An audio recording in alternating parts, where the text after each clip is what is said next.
So I sort of somewhat comically ran into this for the first time. I want to say around 2012. I ended up on CNN debating Don Lemon about whether or not the Tea Party was racist. Right. And I foolishly accepted that gig, which was perhaps me being young and naive. But he got on me for using the phrase colorblind society. Yeah. By which I mean the rules of the land should be treat everybody the same regardless of the color of your skin. And I went on to, without citing Martin Luther King, I went on to quote standard Martin Luther King. Sure. And he was pushing back. Yeah. It was shocking to me that the idea that we would judge people based on the content of their character was no longer accepted universally from, at the time, Don Lemon wasn't as big as he is now, but Sure. I'm like, wow, I'm shocked that you don't believe the same thing I do on this. Yeah. There's an explicit repudiation. This comes from the critical race theory, which is critical theory methodology applied to race, of the notion of a colorblind society. The claim here is that a colorblind society is put forth as a philosophical premise by the traditional theorists to prop up those who are already in power.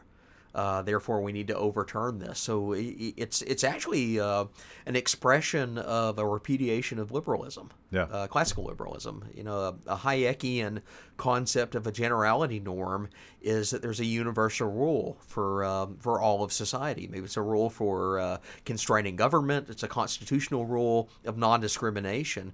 But what they're saying is basically an epistemological approach that adopts the standpoint as the basis of truth rather than trying to find a universal that works for all of human society. So yeah, they see color blindness as directly hostile to critical theory and something that they repudiate, and when they repudiate it, they automatically brand it as racist. Yeah.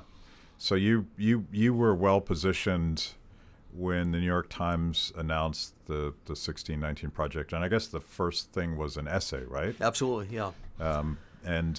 But talk a little bit about your research before that, because it gets interesting, particularly in the context of Abraham Lincoln. That is especially interesting in the context of Abraham Lincoln. So, economic historian, one of the core areas that I've always done research on, wrote an entire dissertation on, is 19th century American economic policy, which is very closely intertwined with slavery.